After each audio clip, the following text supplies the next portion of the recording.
right, let's get right to it. Daryl Morey, the longtime general manager for the Houston Rockets, was on First Things First this morning, and he had a lot to say. I mean, he took down the media. He took down the NBA broadcasters, a.k.a. Mark Jackson, Jeff Van Gundy, Charles Barkley, Kenny Smith, Shaq, any of the guys that you see normally. I guess maybe Hubie Brown can be thrown in there. He was critical of them all. Let's hear what he had to say. Right now, if you tune in a lot of NBA telecasts, the announcers are watching their own game. Like it's amazing to me. This is media bashing. No. Hold on a second. This I 1,000% agree with him. Yeah, you'll tune in. They'll be like, well, what's happening here? Like, they're shooting too many three-pointers, like, back in... Hold on. Oh, they are. It's crazy. All right. He didn't name names, of course. I just threw out the names of the national broadcasters that call the games or are in studio. So you got to figure that's who he's talking about. I'm going to let you have first stab at this, J-Mac. What do you think? Yeah, Morey's right. I've been saying this for a few years. They do not like the new brand of basketball.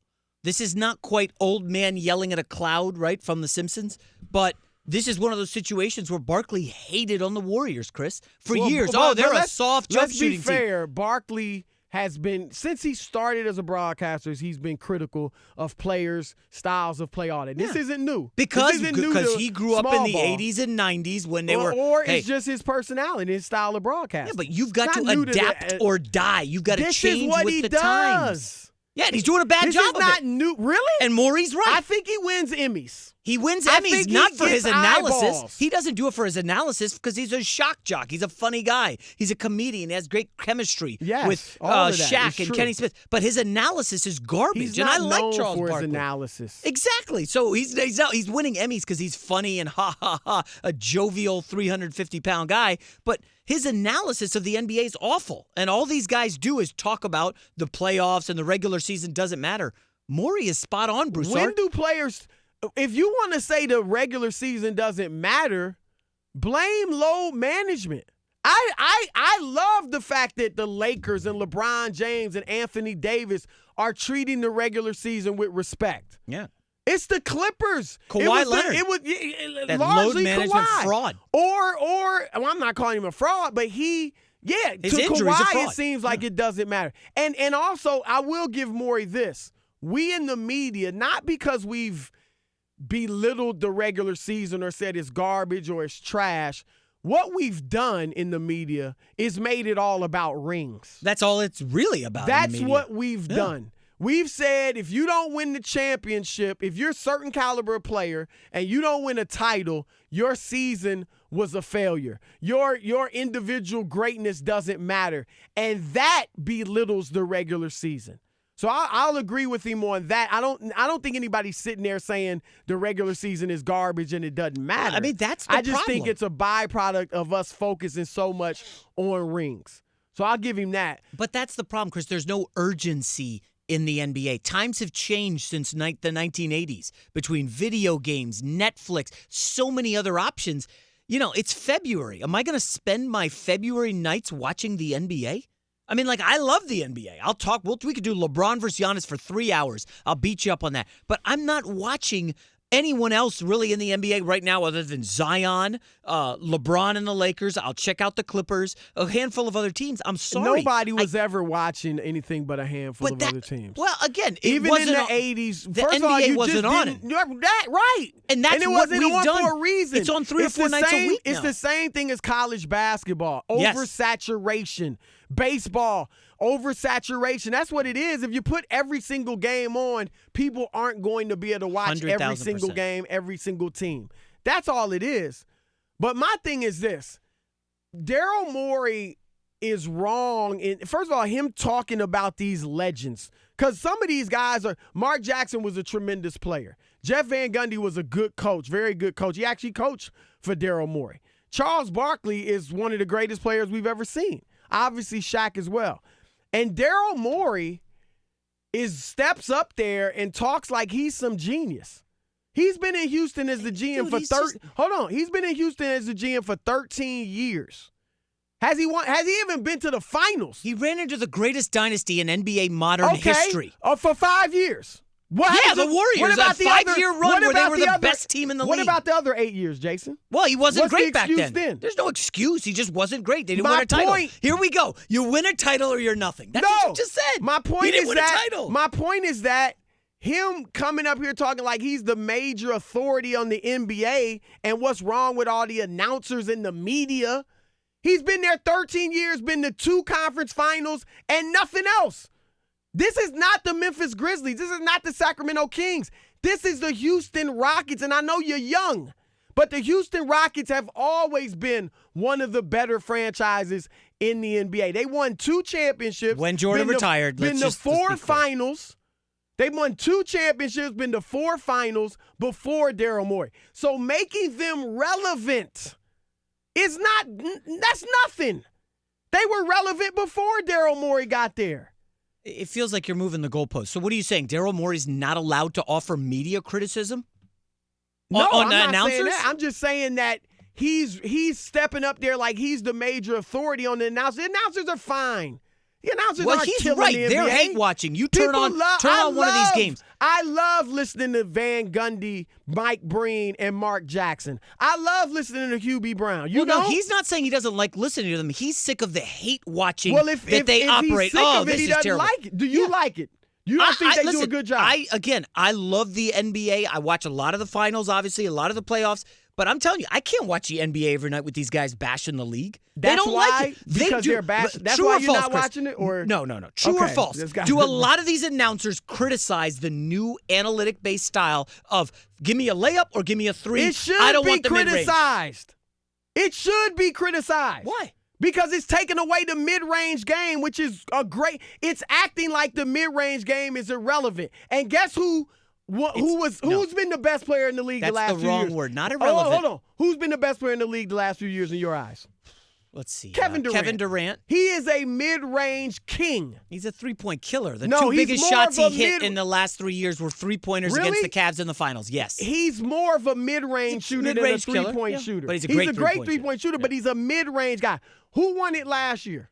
Who was the MVP of the finals last year? MVP of the finals. Kawhi Leonard. A mid-range assassin. So we're acting, yes, they're the caretakers of the game. And they don't want the game to be all layups, paint shots, and three-pointers. But you said irrelevant. That's inaccurate. It's inefficient. The more efficient style is shooting corner threes, which are closer to the basket, and taking layups and shooting threes because 3 is better than 2. It's a math equation. I know that's hard to take for a lot of NBA fans who love the Patrick Ewing and Shaq style of pound it down and get to the line and big guys in the post. That's not it. That's just not as efficient as really? How many championships is that style? But see, here we go again, Chris. I'm just asking. It's championships or nothing. Can you tell Why me? don't we admit the Toronto Raptors last year got the luckiest championship in the modern era because Steph Curry had 2 of his best teammates hurt. Klay Thompson gets hurt. Kevin Durant played 12 minutes in the series. Let's stop acting like, the mid-range is back because Kawhi won a finals MVP. If Toronto would have lost, who would have won? Warriors, the three-point shooting kings. No. The Warriors didn't shoot. They were in the middle of the league in terms of three-pointers. 3 or layups. That's what the Warriors got. No, they don't. What'd you just say about Kevin Durant? Kevin Durant can make a mid-range. Let me look up the stats. Keep going. Mid-range assassin. The Warriors were one of the best mid-range teams in the league last year. That's my point. It proves the point that the mid-range game is critical.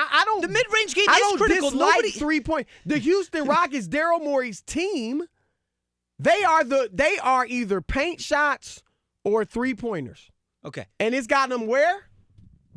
Second round. It's gotten them round. far. They had the best record in the league 2 years ago, and James Harden won the MVP.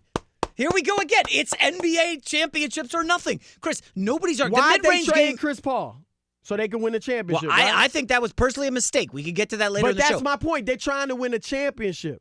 Well, there was clearly issues between. When you get to a certain level, you got to win a championship. James Harden and Chris Paul had beef. Would you not agree? We're going to throw it out to you guys. 877-99 on Fox. 877-996-6369. Does Daryl Morey have a point about the NBA media hate watching the Rockets and the analytic style of basketball? Albert, welcome to the Odd Couple. What do you think? What up, CB? What up, Jason? Love listening to a lot of couple. Listening Thank to every you. day whenever I get the chance to listen to the show. But as far as Daryl Morey's comments, I think he's getting probably just showing his little emotional side right now because I don't think the Houston Rockets are getting specifically attacked. I think this whole year, as far as the analysis from the analysts, it's been pretty fair. I mean, every team's been getting their fair share of criticism and that. But I think Daryl Morey's again blowing it out of proportion because again I think he feels personally attacked because again this is the same organization that sent like the league like I don't know like a 15-page reason as to why they lost that one game Right. against the Warriors. Right. Then it was Good point. Then the one overtime again against I think it was Dallas. How they missed that one foul that cost them the game. They asked for a redo of the game. Again, I think it's getting to the point where they're feeling the pressure of like now the players that they have. Now it's getting to the point where they look at Daryl Morey like, look, man, you've been there for 13 years. Are you going to get to a finals? Because you can't keep saying, oh, the league or the media, it's our fault. It's either you can get it done on the court or you can't. Right. Good call, Albert. Good call. Let's go to Keith in Peoria, Illinois. Keith, you're on with Chris and Rob, or Chris and J-Mac in for Rob. Okay, how you doing, Chris? What's up, J-Mac? Yo. Good to hear from you. Hey, me myself, I'm going to say it like this, Chris. I do somewhat agree with Daryl Morey on this. I listen to Shaq and I listen to Charles them all the time on TNT.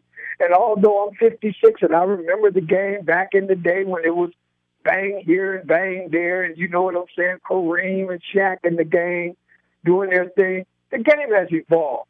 We have to go with the adaptation of basketball. Since Curry and the boys have come in, it's got a little more open, no hand checking, no fouling Michael Jordan or tackling Kurt Rambis, going to the hole like the Celtics used to do. Adapt to the game. You can't sit up and because you're a man of the old, you have to sit up and think the game has to stay old. If you love the game, if you've been watching the game like I have for years and years, I just adapt to it. It's still exciting. It's still the NBA. And some of the things that they do nowadays are just gratifying and something that I really love to look at. I think that's the name of the game. Stick with it. The game is incredibly fun. And what I say about today's players versus those of yesteryear, and I've actually had ex-NBA players tell me the same thing. The players are more athletic than ever. That's obvious. They're more skilled in terms of ball handling and shooting than ever. But they don't play five-man basketball like they used to. And some of that's just an evolution of the game. I mean, you go back and watch the Showtime Lakers. I don't know if Magic Johnson ever ran a high pick and roll. I mean, it just wasn't a part of the game. A lot of times there were two guard fronts even at times. Magic would typically come down. If they weren't running a break, he would come down in the half court and throw it into Kareem in the post. And now, of course, teams don't do that hardly at all. So the game has changed. But back then, it was more of a fluid five-man game. Now it's more high pick and roll, drive and kick. So when you drive and kick, you don't have to know how to play a five-man basketball or running a five-man offense anymore because it's very individualized. Right. But, Chris, if you looked at the NBA in the 60s versus the 80s, it would be dramatically different. In the 80s versus the 2000s, slightly different. And now the 2020, different vastly from 2000. Right. I mean, this is just the evolution in sports. Look at baseball, the NFL, everything evolves. I don't see why the announcers can't also evolve with the game. And the hate just seems a little bit unnecessary. I don't think it's hate. I think these guys are giving their views and their opinions. That's what they're paid to do. Again, I love listening to all of them.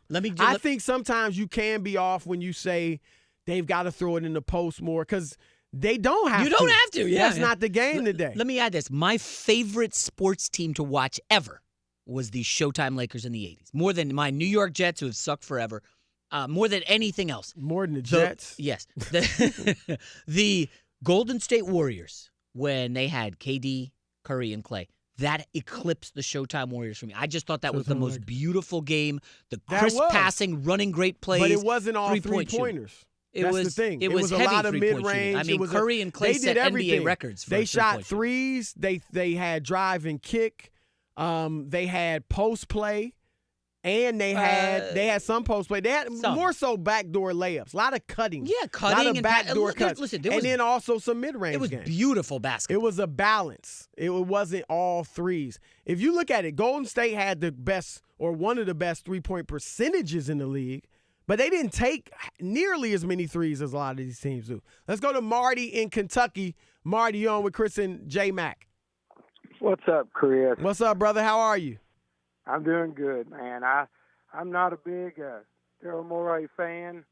I'm not a D'Antoni fan. The analytics style, I believe, is very successful in the regular season, but when you go to a 7-game series, I don't think it works. I think the ball movement style has shown to be the weakness in a 7-game series against them because they ISO so much to Harden, they dribble drive, they don't wear defenses down. If you remember 2 years ago in the fourth quarter, they missed 27 straight threes because they lost their legs. Then the next year, actually when Durant went out, the Warriors started moving the ball more, and then they took over and swept the rest of the series.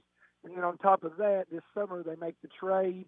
Oklahoma gets rid of George, gives them Westbrook. They get rid of Chris Paul, who was trying to change the style the whole time he was there. And look, the Thunder are only 2 games behind me. Right. No, that's a great point, Marty. And one thing I've always said about Daryl Morey is he is the poster child for analytics. But at the end of the day, he just does. Other than this trade, this last trade was very unique, trading Capella and going small. But for the most part, he's done what any good GM would do. Desperate He went out and signed Dwight Howard as a free agent. Dwight Howard did not fit the analytics model. He went out and traded for Chris Paul. Chris Paul did not fit the analytics model because he's a heavy mid-range guy and ball dominant. He went out and traded for Russell Westbrook. He did not fit their analytics model. Hey, so let me bring up so Dwight Howard signed with Houston, it looks like 2013. Right. What happens was within the next 3 years, the Warriors slowly began to become a juggernaut. And I just looked it up. The Warriors led the league in threes in 2016. Yeah. In 2016, the year they won their first title. Everybody copied them after 2015? 2015, yeah. And then every single team copied them, led by the Rockets. They said, Right. oh, this is working. Let's copy. And, of course, you can't duplicate the Splash Brothers. They're the best backcourt shooting in NBA history. And I just think, listen, if you're first to market, you're going to dominate. And that's why the Warriors did. And the Rockets, they were a little late to the game. Here's my thing, J-Mac. I think life in general, but I'm going to narrow it down to sports. I think sports is better with balance. I've said this many a time before, but it bears repeating. I think in football, I don't want 3 yards in a cloud of dust. And I don't want arena football. I want a balance. It can be more passing than running, but I still want some of both.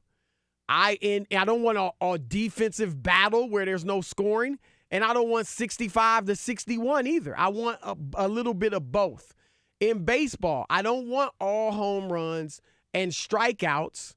I want some runs manufactured. I want some base hits. I want some stolen bases. And I want some complete games. I don't want to see, 9 relief pitchers or 6 relief pitchers in a game. I want some balance, different types of things. Works. And in basketball, it's the same thing. I want 3-pointers. I want dunks and paint shots, but I also want mid-range, some fast breaking, and some post play. I think if you go with the analytics to the extreme, as we see in baseball, all homers and strikeouts. In basketball, it'll be all paint shots and all 3-pointers. And I don't think that's what you want. The same thing works with diet. Same thing works with video games. Anything in life, you want a healthy balance.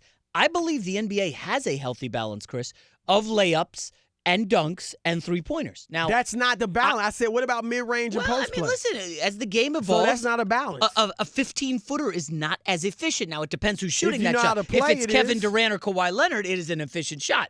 But if it's, P.J. Tucker shooting a 15-footer, no thank you. Let's go to a great guest at this time. He's a 4-time NBA All-Star, NBA champion, was known as one of the better defenders, one of the grittiest defenders, and maybe a precursor to what we see today in the NBA, the great Sean Marion. Sean, welcome to the Odd Couple.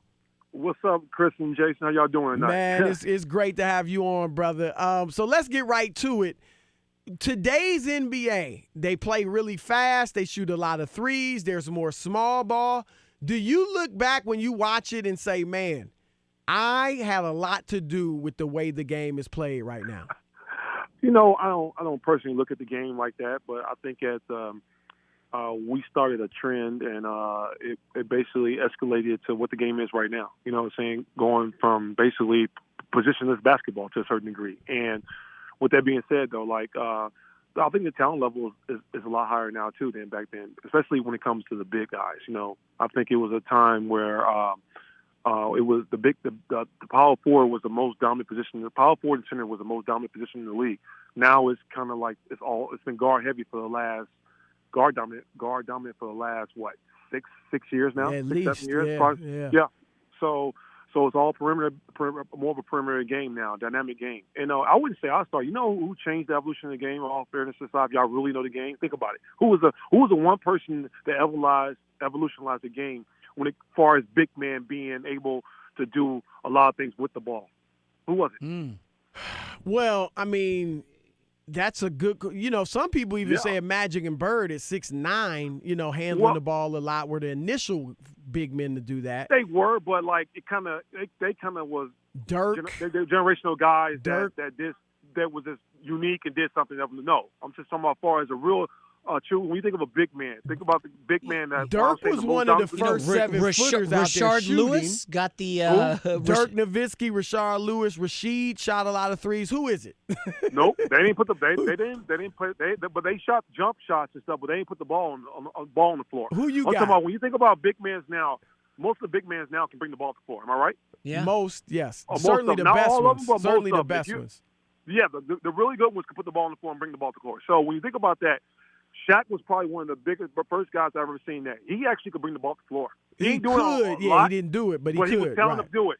Then you saw signs of like a Morey. Remember Maurice Taylor? He was the first big man, power forward, who had a crossover. Michigan. You going underground? Yeah. Wow. Then you go.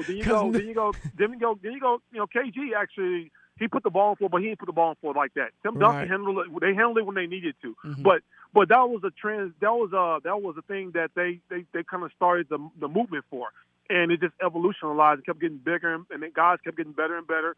And now you got big guys who are actually able to handle the ball and do a lot more things with the ball. And that's why they don't post up anymore. The physicality of the game is going now. Like they all shooting jumpers now because they want to look good. They want to prove to everybody they guards. They can do the same thing guards can do. So they don't post up no more. When you look at it, Steve Nash, I believe, said this once. As much as you guys in Phoenix changed the game, when you look back, he's like, man, we should have played a lot faster. Because as fast as you guys played for that time, would be one of the slowest paces in the league right now. Do you look at that and say, yeah, we could have went even faster?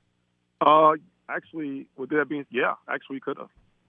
Sean, hey, what's up? Jason McIntyre here. I'm one of the co-owners of the New Zealand Breakers, like yourself. Good to finally talk to you. I got to ask you about this whole situation with Giannis, and he's not a guy who's shooting threes yet, but we know that he wants to shoot threes. He's starting to shoot more. I mean, we've seen LeBron this year average more threes, over 6 a game than ever in his career. Does Giannis have to shoot threes the way you said big men are starting to shoot threes? Or should he just say, you know what, I'm 7 feet, I can dominate inside. I don't need to learn how to shoot threes. Giannis is such a special player because of his size and his ability to do so many things on the floor, and his heart.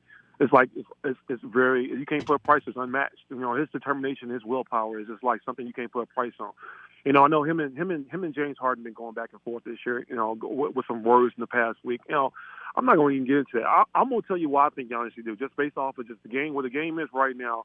And because he's so dominant inside and he's able to do so many different things on the floor, I want him to see him to get I would rather see him get a consistent 15 to 17-foot jump shot, which everybody thinks is a bad shot. Well, I don't think so, because what it's going to do is going to create more opportunities and different opportunities for his teammates and himself. But also get a dominant hook shot, because if he's not dunking the ball, he has no finesse game around the basket. Get a hook shot, get a little post hook around the basket. Because if he get that, he's unstoppable. Yeah, but Sean, you know these coaches are going to tell him, hey, Giannis, hey, don't take that 17-footer, step 3 feet back and take it away. I don't think they're going to tell him that. They ain't going to tell him that. No, they're not going to tell him that. You know what I'm saying? You telling me you want this guy who's leading the league in paint scoring for the last 3 years or whatever to go out there. You telling me you want him to shoot a 3 versus a 2? Stop it. Stop it. Yeah, So, I'm with you on that. At the same time, though, like that's the problem when it comes to the postseason, though. Like you're saying this and that. If you got a guy as talented as he is, if they take away him dunking in the basket, now he got to do something else. Now, he's not able to finish. So now, he give him a go-to move on the block. I mean, regardless of everybody say we all perimeter right now, but there are some guys. There's a couple of guys in the league that still post up. But with that being said, though, it is a weapon in the postseason, though. Like you can use it because a lot of times them jumpers ain't falling. What can you go to then? If you're not hitting jumpers, what are you going to then? Sean, I am in the minority in the media, I think, in this regard. I think Mike D'Antoni's a Hall of Fame coach. I know he's never won the championship or anything like that. But I think you guys, that year you had the suspensions. When guys got off the bench for the brawl with the Spurs, I think you guys could have won the championship that year. What do you think Mike D'Antoni kind of gets overlooked or short shrift because you guys haven't won that championship? And does that eat at you that as great a team as you were and had chances to win the title, for various reasons you guys never got over that hump? Well, like you can expect, like I think y'all, so the media is able to control a narrative when it comes to that point right there. They talk about that year. Everybody put this on the suspension stuff. Ain't no guarantee in that. And all honesty, I don't think it was that was the year for us to win it. And I'm just being kind of honest. I think everybody said that, so like y'all took it and ran with it.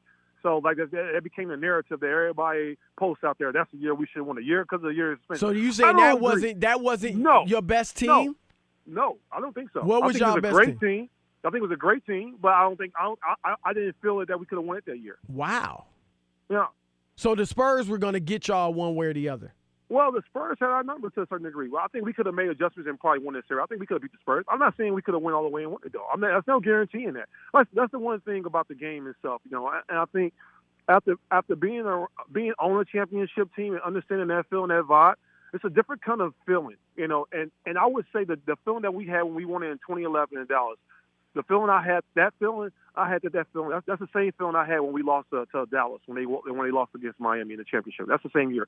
The other year I didn't feel that. I didn't have that feeling. And you have a confident feeling in your team. I thought we was very capable. I couldn't guarantee that we could win it. I thought there was a team that possibly could beat us that year. You know what I'm saying? I've got to ask you this. Because as much as I like D'Antoni, I've been critical of him and said one of his biggest weaknesses is his lack of attention to detail. And I felt in all those great series you guys had, especially with the Spurs, it seemed like those series always came down to some little detail, whereas maybe you guys missed the defensive rotation or made a turnover at the wrong time, lost track of a man, or like you said, guys got off the bench when there was a brawl, whereas the Spurs stayed on the bench and you had guys suspended. So is that fair to say about D'Antoni?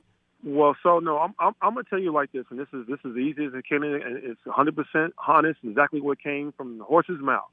We were predictable. Like we knew exactly what we were gonna do out there on the floor. So with that being said, though, as talented as we were, with the group of guys we had, amazing talented guys, Morey, Steve, me, Q. The first year was Q, and then Joe, and then the next year was Raja. Boris and all that. One of the things they said we was very predictable. They knew exactly what we was going to do. When you look at how we ran it and how fast we were able to score in bunches because of the transition game, but when you look at half court, it was pretty much set in stone that either Morey was going to get in the pick and roll with Steve, and we was going to fill in. Everybody was going to fill in the perimeter. So like it's easy to guard. The only thing, if y'all really want to get down and dirty with the way it was, look what Golden State did. All Golden State did, they did the same thing we did the system they had. But guess what they did? They added cutting to it. Right. That's all they did. That's all they did. They added movement with it. We didn't have that with all we did was sit around and watch Steve. And that's what the Rockets do today. So they watch one guy go at it and everybody watch around. But look at the way the game is though. Like you got guys now that are with Rockets though, they got so many weapons on the floor at all times. But they create what happens is if you double team, you don't want James Harden to go for 60 because he can go for 60 on you. So you got to double team. So once you commit to double teaming somebody, you help. Now it's a chain reaction. Now it's all about equal opportunity. And they sharing the ball. They're getting the guys the right places to get opportunities. Great stuff. Great stuff. And we got to run. We got a break coming up. But great stuff, man. Sharing your knowledge. Stuff, Sean. We'd like to get you on again because you definitely got a lot to say. So that's good stuff. No doubt, no doubt. All right, brother. Peace. What's happening, y'all? It's Chris Broussard. I'm Rob Parker. And we are The Odd Couple. Check us out as often as you can on YouTube. And always remember, I'm Oscar, and he's Felix. Oh, man. Are you serious?